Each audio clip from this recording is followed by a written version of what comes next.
네, 우리 인생은 살아가면서 위기의 순간을 만날 때가 있습니다.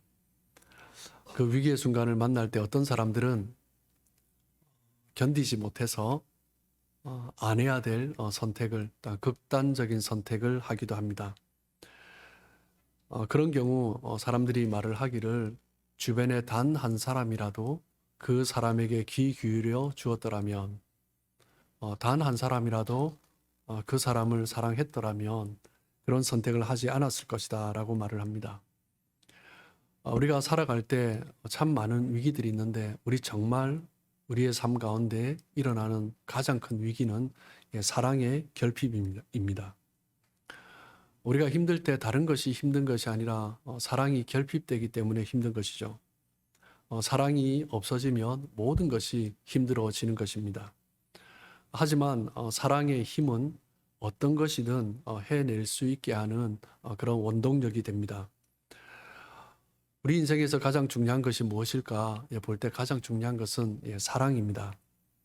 모든 것을 다 가지고 있다 할지라도 사랑이 없으면 그 어떤 것도 아무것도 아닌 것이 되는 것입니다.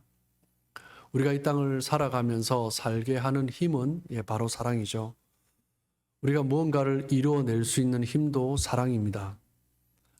신앙생활을 우리가 말을 할 수 있지만 신앙생활에서 가장 중요한 핵심 하나를 말을 하라고 하면 사랑입니다. 신앙이 깊어진다라는 의미는 다른 말로 표현하면 사랑이 깊어진다라는 것입니다.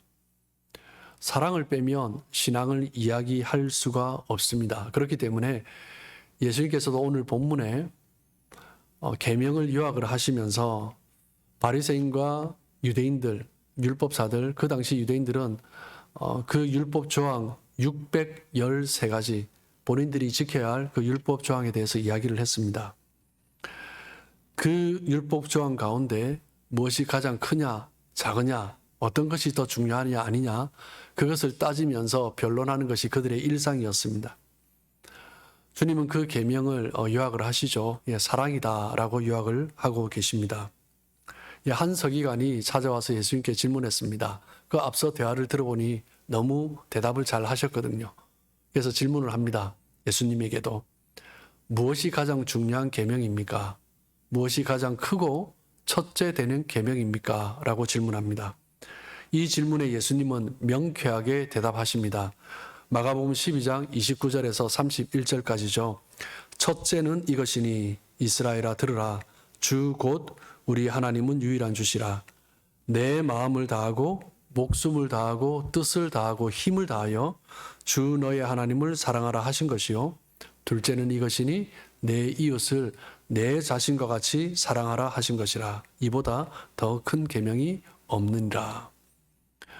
예수님이 말씀하시기를 그 유대인들이 어떤 것이 큰 계명이냐 613가지의 율법 조항을 들고 논쟁을 하는데 가장 큰 계명, 가장 중요한 계명은 사랑이다라는 거예요.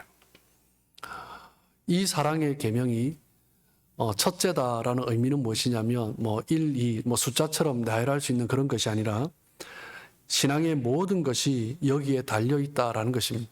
이것이 빠지면 그 두 번째, 세 번째도 의미가 없다라는 거예요. 그래서 이것이 모든 신앙의 율법의 근본이고 시작이다라는 거죠. 예수님께서 그 사랑을 요약하시면서 두 가지 사랑을 말씀하셨죠. 하나님을 사랑하라, 그리고 이웃을 사랑하라라는 것입니다. 오늘 설교는 이 두 가지 사랑 가운데 첫 번째 하나님 사랑에 대해서 초점을 두고 함께 말씀을 나누기를 원합니다. 예수님께서는 단순히 하나님을 사랑하라, 이것이 첫째다라고 말씀하지 않으셨어요. 30절에 보면 뭐라고 말씀하셨습니까? 내 마음을 다하고 목숨을 다하고 뜻을 다하고 힘을 다하여 주 너희 하나님을 사랑하라 라고 말씀하셨습니다. 우리가 주목해 봐야 될 단어가 있죠. 마음과 목숨과 뜻과 힘. 왜 이런 말씀을 하셨을까? 예수님께서는 우리의 신앙이 어떻게 되어야 하는가 그것을 말씀하셨습니다. 먼저 마음을 다하여 주 너희 하나님을 사랑하라 라고 하셨어요. 이 마음이라는 헬라어는 카르디아라는 단어인데, 이 카르디아라는 단어는 모든 감정과 모든 감각의 중심이 되는 위치, 그것을 말을 합니다. 즉 모든 감각, 모든 감정, 그것을 다 하라라는 거죠. 그 의미는 무엇입니까? 가식이 없어야 한다는 거예요. 내가 느끼고 내 안에 있는 감정 그대로 그것을 가지고 하나님을 사랑해야 한다. 우리가 하나님을 사랑하는데 마음이 아니라, 감정이 아니라, 나의 감각이 아니라 입으로 찬양하고 입으로 하나님을 사랑한다라고 고백하는 그것은 신앙이 아니다라는 거예요. 신앙은 머리로 하는 것이 아니라 마음을 다해야 한다. 예수님께서 이 말씀을 하신 것은 당시 율법 교사들, 서기관들, 바리새인들, 그들은 율법적인 의식을 굉장히 중요하게 생각했습니다. 그들이 감정이나 감각이 어떠하든지 관계없이 겉만 번지르하면 하나님 앞에서 자신의 의무를 다한다라고 생각한 거죠. 그들은 그 의무를 다하면서 스스로 자기 의에 가득 차 있었습니다. 마음은 없는데 미사여구를 써서 하나님을 찬양하고 기도하는 거죠. 그렇게 되면 예수님은 말씀하시는 것입니다. 사랑은 입으로 하는 것이 아니라 마음, 모든 감정과 감각을 다해서 하는 것이다 라는 거죠. 그리고 두 번째, 내 목숨을 다하여 사랑하라 라고 말씀하셨어요. 여기서 목숨이라는 헬라어 단어는 푸시케라는 단어입니다. 많이 들어보신 단어죠. 이 푸시케는 호흡, 생명을 의미하는 단어입니다. 즉 우리의 호흡과 나의 생명을 다해서 하나님을 사랑해야 한다. 즉 주님을 사랑한다라는 의미는 주님을 위해서 생명을 걸 정도의 그 사랑이 있어야 한다라는 거예요. 그것이 주님을 사랑하는 것이다. 하나님을 사랑하는 것이다 라고 말씀하십니다. 세 번째, 내 뜻을 다하여 하나님을 사랑하라 라고 말씀하십니다. 여기서 뜻을 의미하는 헬라어 단어는 디아노이아라는 단어인데, 이 단어는 생각, 지각이라는 뜻이 있습니다. 그런데 생각, 지각이라는 의미 중에서도 내가 이해하고 내가 갈망하는 그 생각, 그 지각을 의미하는 것입니다. 즉 하나님을 사랑하되 뜻을 다하여 하나님을 사랑하라라는 것은 맹목적으로 사랑하는 것이 아니다라는 거예요. 하나님에 대한 바른 이해를 가지고, 그리고 깊은 통찰력을 가지고 하나님을 갈망하면서 하나님을 사랑하는 것, 그렇게 사랑해야 한다라고 말씀하는 거죠. 그리고 네 번째, 내 힘을 다하여 하나님을 사랑하라라고 말씀하셨어요. 이 힘이라는 단어는 이스퀴스라는 단어인데, 단순히 육체적인 힘이 아니라 육체적인, 정신적인, 그리고 영적 모든 능력을 총체적으로 나타내는 단어입니다. 즉 하나님을 사랑한다라는 것은 내가 할 수 있는 온 모든 것을 다하여서 사랑해야 한다라는 것입니다. 그러면서 마음을 다하고 목숨을 다하고 뜻을 다하고 하나님을 다하여, 힘을 다하여 하나님을 사랑해야 한다. 계속 반복되는 단어가 있죠. 다 한다라는 거예요.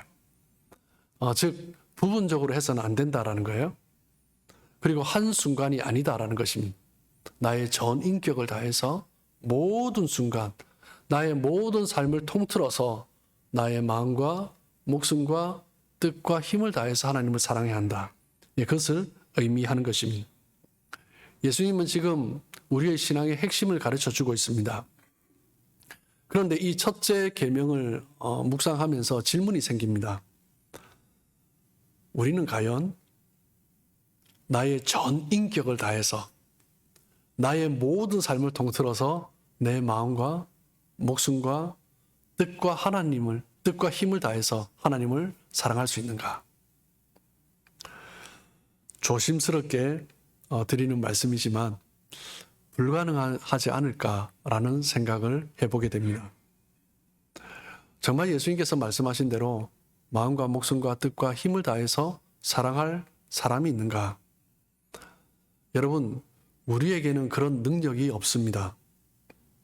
정말 우리가 나의 마음과 목숨과 뜻과 힘을 다해서 하나님을 사랑할 수 있다. 그런 사람은 아무도 없을 것입니다. 즉, 이 예수님의 말씀 안에는 우리는 그럴 수 없는 자다라는 기본 전제가 깔려 있습니다. 하나님도 아십니다. 우리는 그렇게 하고 싶지만 할 수 없는 자입니다. 그렇다면 왜 예수님이 이런 명령을 주셨냐라는 거예요. 구약에 있는 모든 계명들, 그리고 그 당시 유대인들이 만들어 놓은 613가지 조항을 요약하시면서 압축하시면서 가장 중요한 것을 하나님을 사랑하는 것이다 라고 말씀하셨는데, 왜 예수님은 우리가 하기에는 불가능해 보이는 그런 방법을 요구하셨냐라는 것입니다. 이 말씀은 가장 먼저 전제가 무엇이냐면 하나님이 우리를 그렇게 사랑하셨다라는 것입니다. 하나님이 마음을 다해서, 목숨을 다해서, 뜻을 다해서, 힘을 다해서 우리를 사랑하신 것입니다. 하나님은 그냥 겉으로만, 입으로만, 형식적으로만 사랑하신 것이 아니라 우리를 사랑하시되 온 마음을 쏟으시면서 목숨까지 내어주시면서 우리를 사랑하기 위해서 자신의 아들을 십자가에 매달기로 결정하시면서 그 아들조차 아끼지 아니하시고 내어주셨습니다. 창세기부터 요한계시록까지 성경 전체에 저변에 깔려있는 하나님의 뜻이 무엇입니까? 하나님의 뜻은 잃어버린 백성들을 아들을 통하여서 구원하시는 것입니다. 그것이 하나님의 뜻이죠. 우리를 향한 하나님의 사랑, 그것이 하나님의 뜻입니다. 그렇기 때문에 십자가에 매달기로 아들을 그렇게 결정하셨고, 아들은 하나님의 뜻에 따라 아버지의 뜻대로 되기를 원합니다 라고 하며 순종하며 그 십자가에 매어 달리신 거죠. 하나님은 우리를 사랑하시되 온 힘을 다해서 사랑하셨습니다. 아들이 십자가에 매달려 돌아가실 때 휘장이 하늘로부터 땅 아래까지 찢어졌습니다. 하나님의 마음이 찢어진 거죠. 하나님이 할 수 있는 모든 것을 쏟아 부으셨기 때문입니다. 그리고 아들은 십자가에 매어 달리셔서 엘리 엘리 라마 사박다니, 아버지여 아버지여 어찌하여 나를 버리셨나이까. 그 고통 가운데 외치시면서, 하지만 하나님의 뜻이기에 십자가에 매어 달리신 아들은 온 힘을 다해 그 십자가를 받아내신 것입니다. 하나님은 사랑이시라. 하나님의 본질입니다. 사랑을 빼면 하나님을 설명할 수가 없습니다. 하나님은 마음을 다하고 목숨을 다하고 뜻을 다하고 힘을 다해서 우리를 사랑하셨습니다. 그런데 우리는 하나님께서 우리를 사랑하신 만큼 사랑할 수 있는 존재가 아닙니다. 그런데 예수님이 우리에게 마음을 다하여 목숨을 다하여 뜻을 다하여 힘을 다하여 주 너의 하나님을 사랑하라 라고 말씀하셨어요.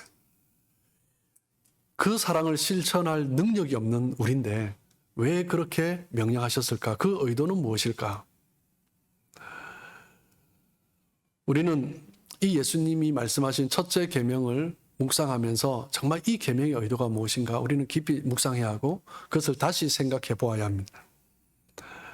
하나님께서 우리를 사랑하신 그 사랑, 마음을 다하고 목숨을 다하고 뜻을 다하고 힘을 다하여 우리를 사랑하신 그 사랑, 그리고 우리로 하여금 그렇게 마음을 다하고 목숨을 다하고 뜻을 다하고 힘을 다하여 하나님을 사랑하라라고 하신 말씀은 그 하나님의 사랑 안에 우리가 경험하는 것입니다.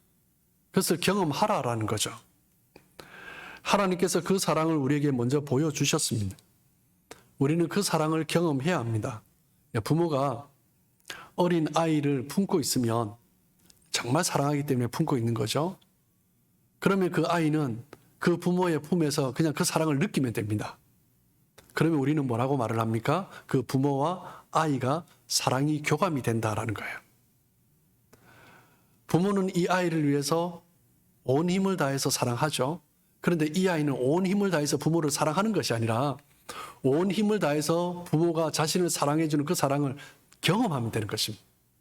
그것이 자녀가 부모에게 할 수 있는 최고의 사랑입니다.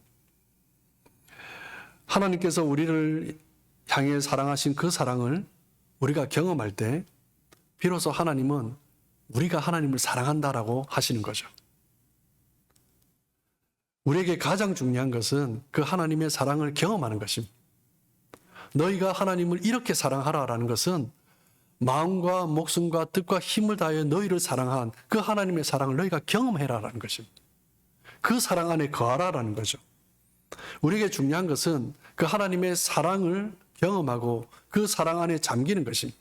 그 사랑이 얼마나 크고 얼마나 높고 긴지 그 하나님의 깊고 풍성한 그 사랑을 우리가 경험하기를 하나님이 원하시는 것입니다. 우리의 신앙생활의 핵심은 무엇이냐면 하나님의 사랑을 경험하는 것입니다. 하나님의 사랑이 아무리 크다 해도 그 사랑을 경험하지 못하면 나와 아무 소용이 없는 것입니다. 경험한다라는 것은요, 직접 경험과 간접 경험이 있습니다. 우리가 책을 통해서나 미디어를 통해서 우리가 경험해 보지 못한 것들을, 우리가 체험해 보지 못한 것들을 우리가 경험해 볼 수 있습니다. 간접 경험은 다른 사람이 체험한 것을 통해서 우리가 경험하는 것입니다. 누가 경험한 이야기를 듣고, 누가 체험한 이야기를 듣고, 그렇구나 라고 이해하고 어떤 지식으로 갖게 되는 거죠. 그러나 자신이 직접 체험한 것과 다른 사람이 체험한 것을 듣는 것은 완전히 다른 이야기입니다. 캐나다의 대표적인 국립공원 밴프 국립공원이 있습니다. 다녀오신 분도 있겠지만 또 어떤 분들은 많은 분들이 아직 못 다녀오시고 사진으로는 열심히 보기도 합니다. 너무 좋다고 하니까. 그런데 간접적으로 체험한 것과 직접 다녀온 것은 완전히 다른 이야기입니다. 밴프 국립공원을 사진으로 100번, 1000번 경험하는 것보다 내가 시간을 내서 하루라도 그 현장을 보고 왔다. 그것은 완전히 다른 이야기입니다. 간접적으로 체험하는 것은요, 계속하면 지루해집니다. 그런데 직접 체험한 것은요, 생각할수록 감동이 올라옵니다. 제가 1부 때 이렇게 설교를 했더니 밴프를 다녀오신 성도님 부부가 너무 얼굴이 환해지면서 둘이 서로 쳐다보더라고요. 아마 그 감동이 밀려왔던 것 같습니다. 안 다녀오신 분은 무슨 얘기인지 잘 모르죠. 우리의 신앙생활도 마찬가지입니다.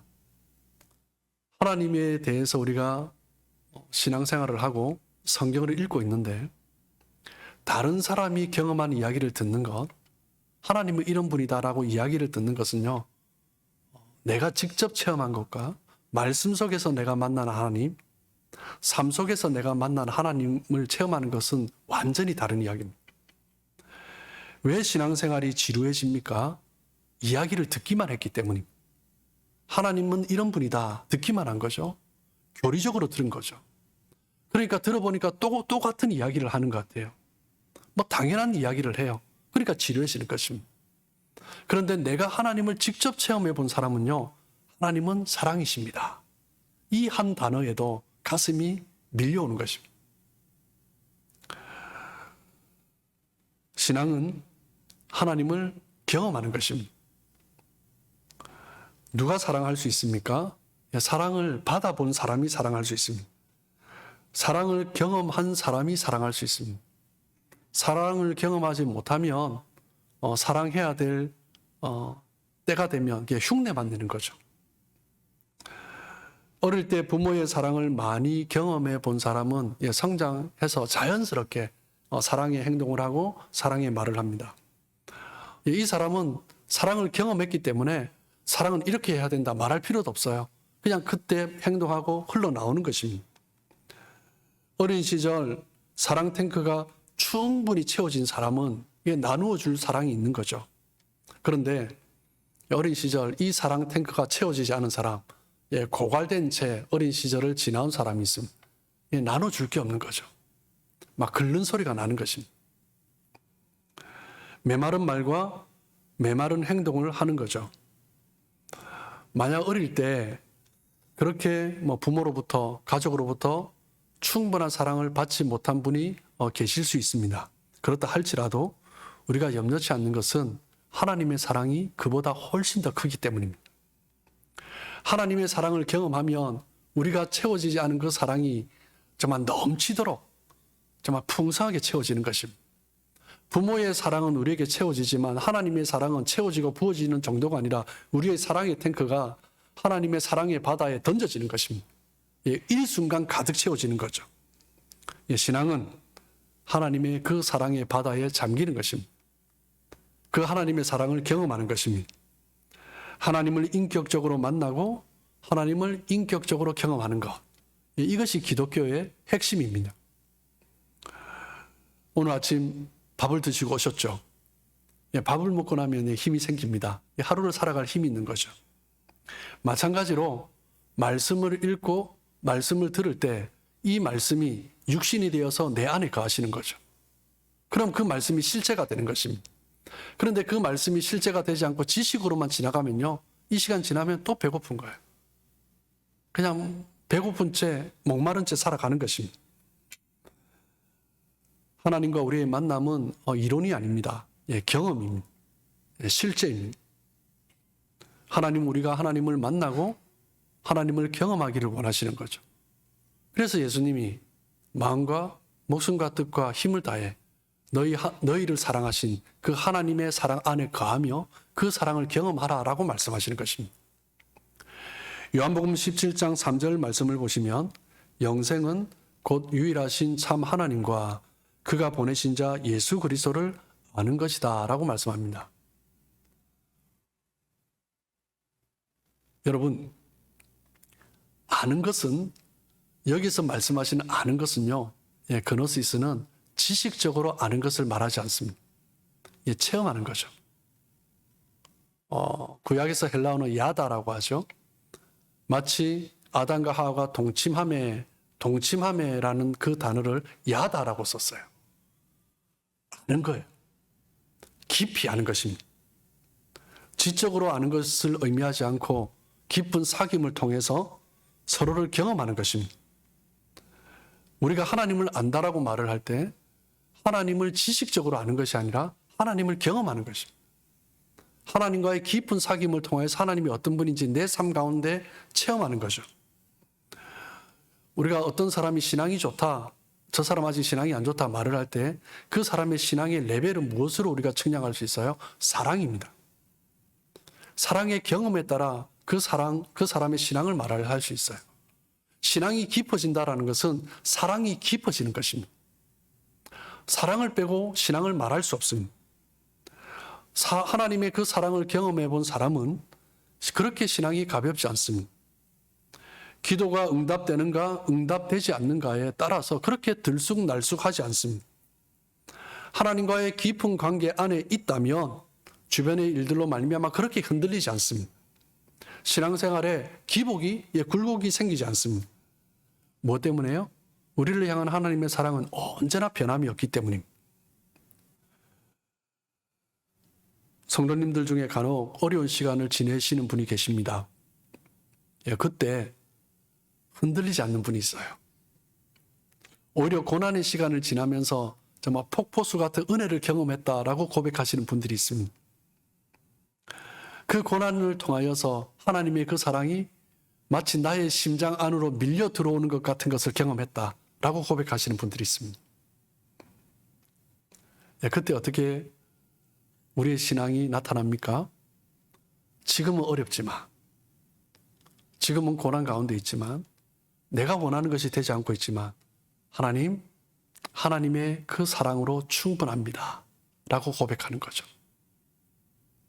하나님의 그 사랑이 잠기지 않으면 없는 것이 보이고 원망하고 불평할 것이 보여요. 그런데 하나님의 그 사랑에 잠기면 하나님 그 사랑으로 충분합니다. 이것이 신앙의 모습입니다. 하나님께서 나에게 내가 원하는 것을 주셔야 하는 것이 아니라, 뭔가 새로운 일을 이루셔야 하는 것이 아니라, 하나님께서 이미 베풀어 주신 그 사랑 때문에 하나님 그것으로 충분합니다. 더 이상 부족함이 없습니다. 그런 고백을 하는 것입니다.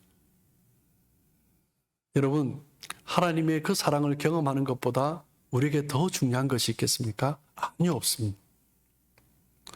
오랫동안 교회를 다니면서 하나님이 사랑이시다 라는 말을 100번, 1000번 이상 들었지만 그것을 교리로만 알고 있고 그 말씀이 어디 몇 절에 있는 말씀이다.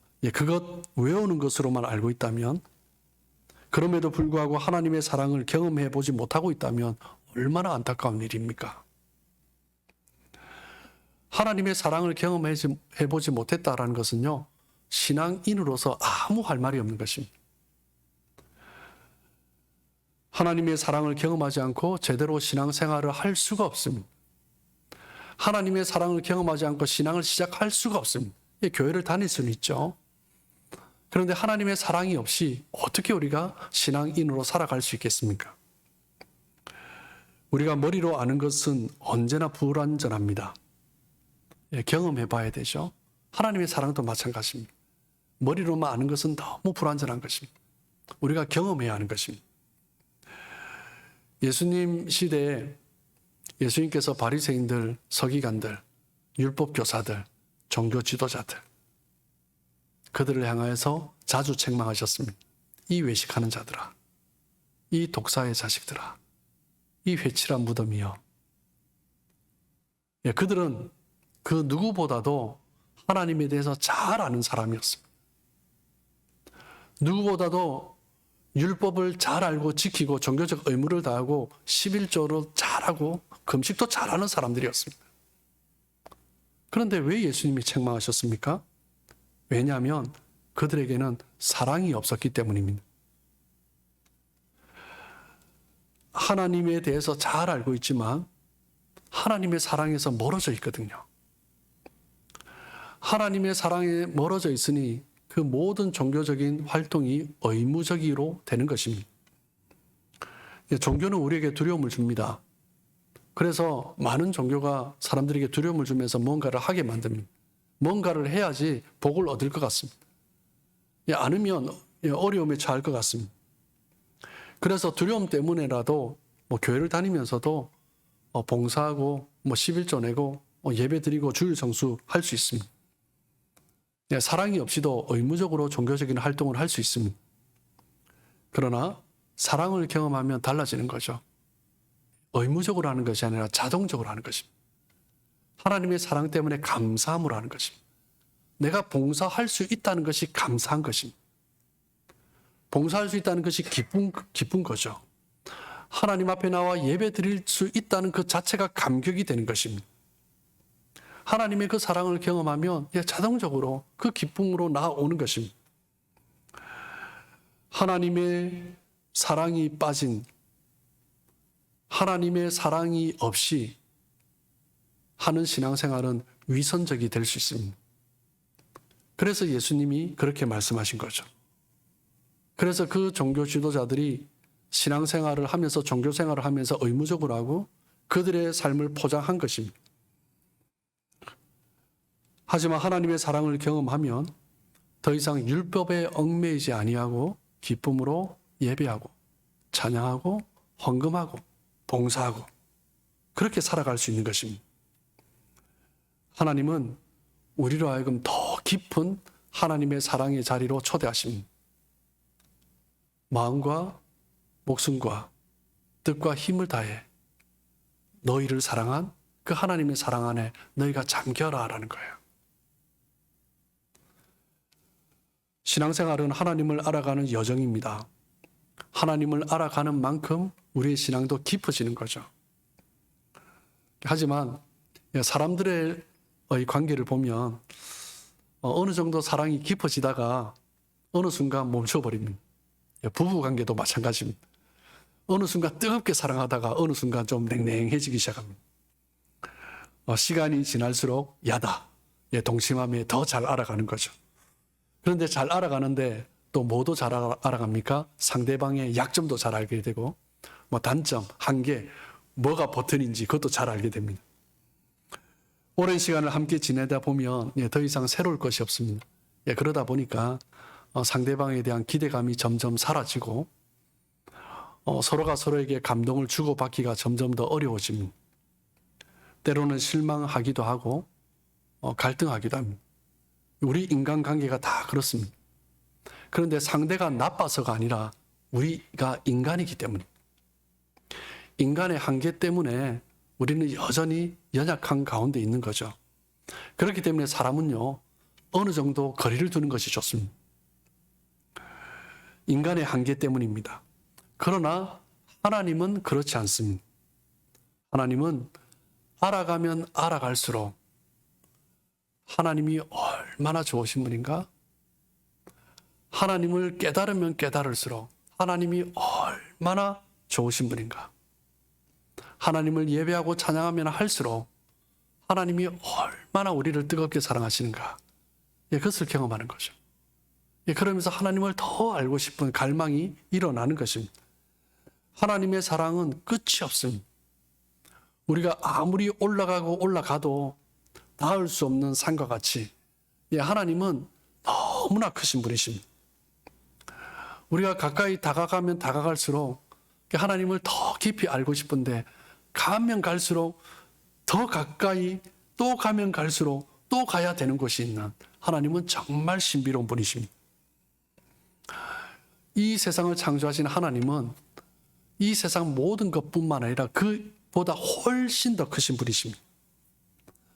하나님이 어떤 분인지 이 성경책에 기록이 되어 있는데 하나님은요, 이 성경에 기록된 것과는 비교할 수 없이 크신 분이십니다. 우리가 어떻게 하나님을 알 수 있겠습니까? 우리가 어떻게 하나님의 그 깊이를 측량할 수 있겠습니까? 여러분, 우리가 할 수 있는 것은 아무것도 없습니다. 우리가 할 수 있는 것은 무엇입니까? 마음을 다하고 목숨을 다하고 뜻을 다하고 힘을 다해 우리를 사랑하신 그 하나님의 사랑을 경험하는 것입니다. 그것이 하나님을 사랑하는 것입니다. 하나님께서 우리에게 베풀어 주신 그 사랑을 충분히 누리면 되는 것입니다. 하나님은 우리가 어떠하든지 관계없이 있는 그대로 우리를 사랑하십니다. 하나님은 조건 없이 우리를 사랑하십니다. 하나님은 우리가 원하는 것 이상으로 우리를 사랑하시는 분이십니다. 하나님은 우리의 모든 아픔을 싸매고도 남음이 있는 사랑입니다. 모든 상처를 치유하시고 모든 결핍을 채우시고 우리의 모든 필요를 넘치게 채우시는 하나님의 사랑이십니다. 혹시 여러분 가운데 어려운 가운데 계신 분이 계십니까? 힘들어 지쳐 있는 분이 계십니까? 여러분에게 필요한 것은 단 한 가지입니다. 하나님의 사랑입니다. 가장 크고 첫째 되는 그 하나님의 사랑, 그 하나님의 사랑이 내 삶 가운데 가장 큰 것으로 첫째 되는 것으로 와 닿으면 됩니다. 그럼 우리 삶 가운데 회복이 일어나는 거죠. 만약에 하나님의 그 사랑이 식어지면 십자가를 바라보면 됩니다. 십자가를 바라보며 하나님이 얼마나 나를 사랑하셨는가, 그 사랑을 다시 한번 체험하는 거죠. 우리의 신앙은요, 그 하나님의 사랑에 반응하는 것입니다. 그것이 우리의 신앙입니다. 하나님의 그 사랑 안에 반응하고 그 사랑 안에 들어가기만 하면 우리의 삶은 더 풍성해지고 더 담대해지고 내가 이럴 수 있을까 싶을 정도로 사랑하는 사람이 되는 것입니다.